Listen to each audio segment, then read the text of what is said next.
Welcome to Cardfighter Spotlight, a brand new series for cardfighters like yourself to see the various developments in Vanguard tournaments worldwide. Whether it's new trends in meta decks, surprising rogue tops, or decks that spring to the top due to new support, you can find a little bit of everything through these videos. Those of you that were fans of the competitive wrap-up series can finally be relieved, as this series will be similar to an extent. However, instead of collecting every single competitive result from around the globe, we'll be mostly discussing surprising new decks while only featuring and discussing one or two of each of the meta deck lists in order to highlight any changes due to having to adapt to the new meta. One thing I felt was terribly lacking in the competitive wrap-up series was room for discussion, as I would simply gloss over the results due to there being so many, so this will give all of us a greater opportunity to discuss as well as share interesting results from around the world. You will also find the majority of the sources for the deck list in the description, so you can always have that for your reviewing needs. Now, before we begin, let's break down the format of Cardfighter Spotlight. The main section for the series will be the surprises, as that is what, in my opinion, truly deserves the most time in the spotlight. These are decks that are not known for topping, or builds of popular decks that use some very surprising and not often seen cards. The section that follows will be new trends. These are the decks that have suddenly become popular and very strong by utilizing cards from a newly released booster. I think most of you already know some of the decks that we will be discussing later in this episode. Finally, we have meta adaptations, which is a quick spotlight given to the well-known meta decks that have had to implement some changes to adapt to either the meta or the restrictions placed upon them by the fighters' rules. It might also include just decks that have gotten stronger thanks to new cards as well. And to round it all off, the final section will be Question Corner, where a certain question relating to the featured decks will be asked, and you have the opportunity to answer it in the comments. The best answers will be picked and featured in the next episode, so this is your chance to get some time in the spotlight as well. Now that the introductions are over, let's get on to the main show. The decks that catch people off guard, whether facing against them or seeing them as the winners, the surprises. This episode will be featuring results from the past couple of months, so some of these might not be as surprising as they were at first glance, but they are still worth taking a look at. To start us off, we have the fabled Hell Heart 8 list by Kevin Partama, who won the first VDAR VGCS. If you want to see the deck in action, I had the pleasure to commentate its fights in the top 8 and top 4 of the tournament, so make sure to check those out if you haven't already. While the deck is often referred to as Hell Heart 8, which refers to the new generation Break 8 Stride, the core grade 3 of the deck is still Rising Nova, so that's important to note. To grasp an idea of the deck's strength, let's immediately take a look at the stride that makes it so powerful, Hell Heart 8 himself. By giving each unit that attacks the chance to pass a whopping 10k buff to another unit, it also gives a chance for each unit that attacks or boosts to slide themselves and a card from hand into the soul, and then search yet another unit from the deck. Naturally, whatever new unit comes out will be able to pass on the 10k buff as well, making this a really scary stride. However, as it is restricted to GB8, the deck requires the tools to arrive at that stage, which is where the multiple copies of the starter, Mecha Trainer, come in handy. He allows you to search out a grade 1 or less Spike Brothers card, meaning you can even search out your heal triggers that you can guard with. With the new heal trigger and G-Guard from Fighters Collection 2017, you can boost the number of face-up G units very quickly, allowing the player to go for Hell Heart 8 very early. However, let's not forget some of the other great tools that the deck has, including running Jelly Beans to search for the 10k Vanilla Dudley Monty, which can fix your missing grade 2s, which unfortunately can happen. Other scary main deck cards include Hive Maker and Frog Raider, which can boost your amounts of multi-attacks while endlessly giving them a large power boost. We can't forget the terrifying Mayhem Tiger either, which puts guard pressure on your opponent. Spike Brothers also have access to other scary strides such as the Rising Nova Stride and Dirty Picaro, which can quickly give you a powerful field very easily. All in all, this is a very scary deck, and it managed to put Spike Brothers on the radar for competitive fighters. Up next, Austin Ng's 3rd place Singapore Nationals Blaze list. Now normally I would put Blaze in the new trend section, but this list is quite different and quite surprising in many ways. First of all, it's worth mentioning that Kagero itself has had a lot of downtime until the release of GBT11, which did revive the clan with the brand new Blade Master Koen, being able to not only retire the opponent's unit, but also buff other units at the same time and retrieve Stride Fodder practically every turn. On top of that is the brand new Ziegenberg Stride, which allows you to withstand him for just 1 counterblast if you manage to wipe out your opponent's entire field, which Kagero does excel at. However, how this list differs is several ways, but one of the main ones and most noticeable is the whopping 4 copies of Berserk Dragon. Yes, that Berserk Dragon. The one that's been around since the very start of the game. I'm certain that this caught a lot of Austin's opponents off guard, as he was able to counterblast 2 to retire any grade 2 or below rearguard whether he wrote it or called it. And with all that hefty counterblast in consideration, take a look at his perfect guards. They're not Protect Orbs, they're air modes. This really is quite the original list with some very interesting card choices, and if you wish to find out more depth of the choices behind the deck, you can check out Can You Say G's blog for an interview with Austin himself. The post itself is in Japanese, but with the built-in Google Translate of Google Chrome, you should be able to get the main gist of it.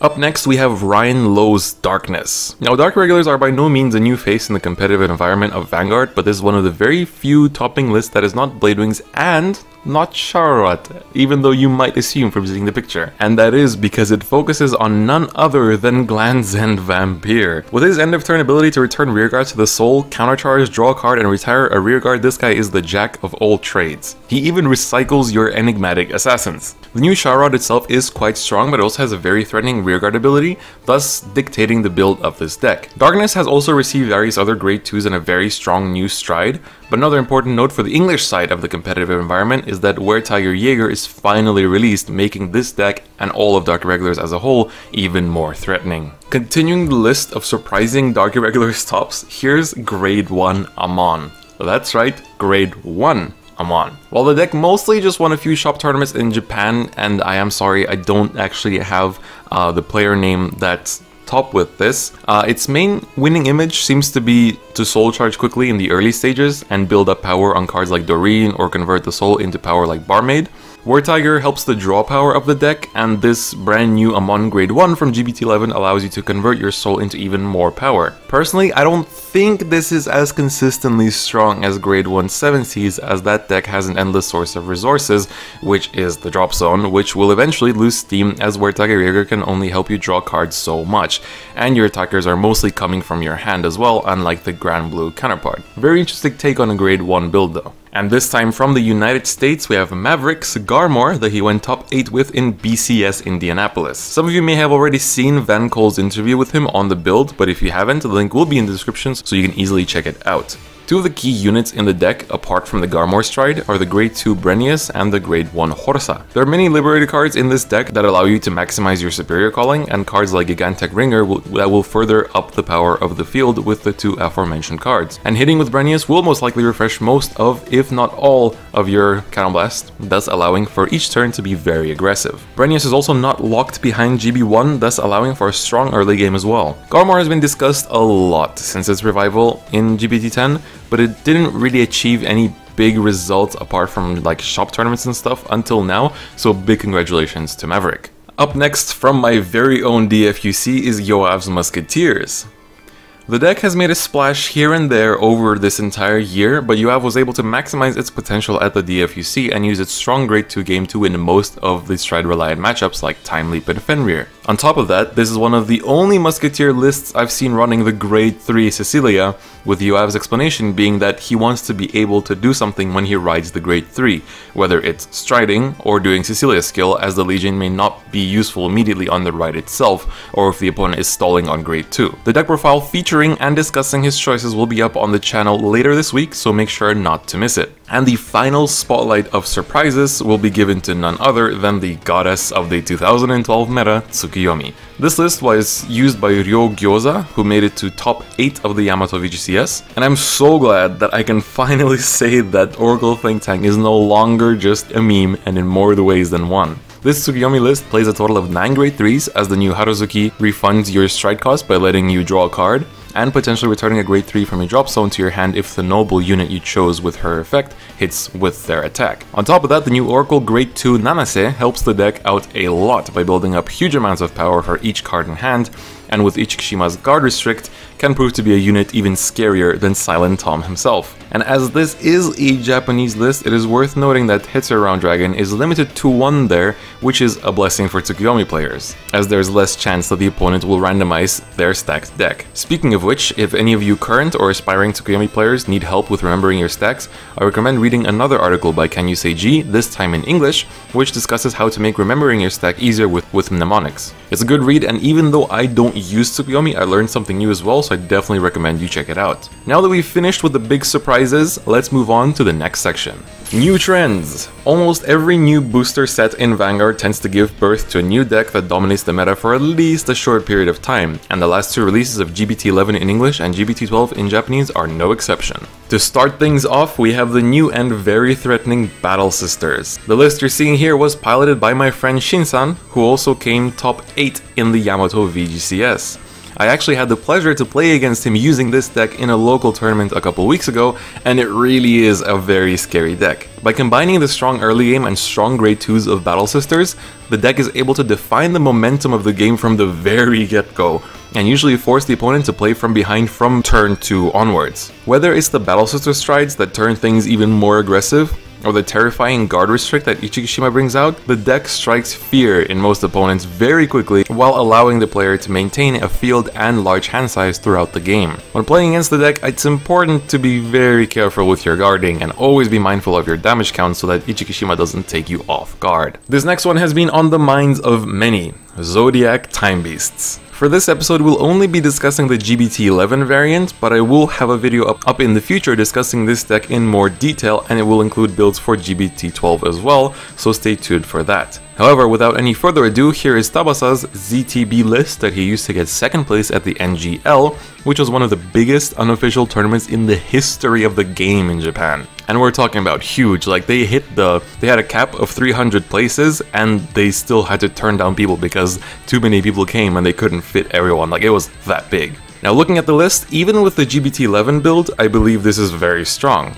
Your Perfect Guard returns to your hand, the deck has a ZTB only Stride Fodder, which makes it more versatile, and Split Pegasus is finally very useful as it can turn any grade 2 into 2 Transit Dragons, which not only give you extra cards in hand but soul as well. The deck has many amazing tools to work with, and it may take quite a long time to talk about everything, so I'll be discussing it in greater detail in an upcoming feature of the Zodiac Time Beast deck, where everything will be broken down in detail. Make sure you stay tuned for it.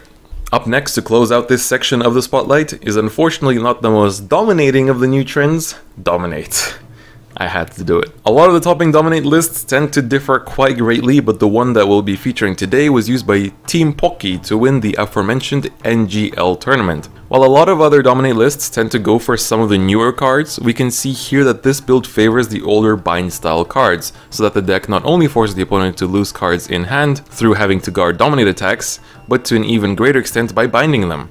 The great count of 10k vanillas is, well, understandable for a deck that focuses so much on striding. I would also like to point out that this list seems to only be running one critical trigger.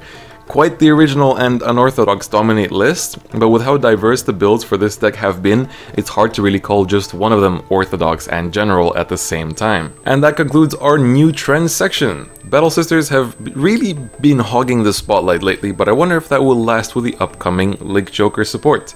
Only time will tell. For our final segment, we'll be taking a look at how some of the pre-existing meta decks are adapting to the current meta requirements or evolving as they're given new tools to work with. To start us off, we have the impenetrable wall that is the Bladewing deck.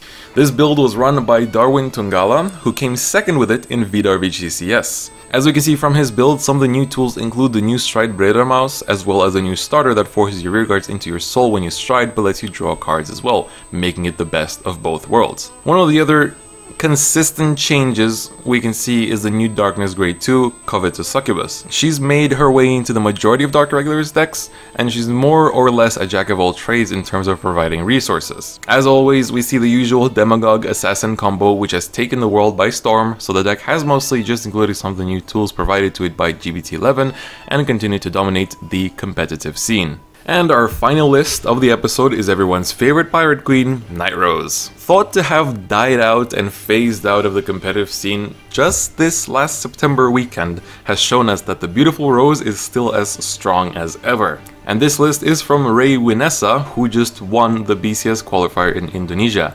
I think his surname might slightly be related to the fact that he's winning. Now, one of the most important things to address with Night Rose is the limitation of their stand trigger, Make the Ghosty. Night Rose players have been trying out all kinds of trigger lineups to make up for this, but it seems the formation that has stuck the most is with Cody the Ghosty, who can bring himself out of the drop zone when a non-ghosty hits the drop zone instead. On top of that, there is an inclusion of Quincy the ghosty, who can put a grade 0 rearguard back to the bottom of the deck to call himself out of the drop zone, which allows you to even recycle triggers. Very important. Finally, the last big change we can see here is the perfect guard lineup. Going from a 4 count of Gust Jin to maximize the countercharge, we can see an inclusion of Seawall Banshee, who can recycle herself from the drop zone. Well, with Ichikishima being in every Oracle Think Tank deck, and the clan being so popular now, this only seems natural. Of course, you need the extra perfect guards to survive those crazy Ichikishima turns. It's nice to see a lot of decks are adapting to this change, including Rose herself, who used to be the one that dictated the flow of the game. And now, before we tune out for this episode, it's time for Question Corner, the part where you can have a chance in the spotlight as well. This episode question is the following. Why are Zodiac Time Beasts suddenly completely replacing Time Leap? Is it because the Time Leap players wanted something new and fresh? Or is it because Zodiac Time Beasts outshine Time Leap in every way? Make sure to leave your answers in the comments, and the best ones will be featured in the next episode. And if there are any comments you like, make sure to upvote them as well. Cardfighter Spotlight will not have a specific schedule of when episodes will be released, as I would like to wait until there are several new decks to talk about, so that I don't have to repeat the same thing every episode as I did with Competitive Wrap-Up. I will make sure to hype up and notify everyone through Facebook, Twitter, and Discord when a new episode will be up soon, so make sure to check out the social media links in the description. And with that, this concludes the first episode of Cardfighter Spotlight. I hope you'll enjoy this as much as I did making it. A big thank you to those that helped this series happen, including my great thumbnail maker Belladonna Toxin for making the stage and the logo, and Clowx for drawing the chibi designs of me that you've been seeing throughout the episode. They're so well made, it actually shocked me at first, so I'm really glad they turned out so well. And most importantly, thank you, the viewer, for taking the time to watch this. None of this would have been possible without your constant support. And on that note, that is going to be it for today's episode. See you on the next Spotlight.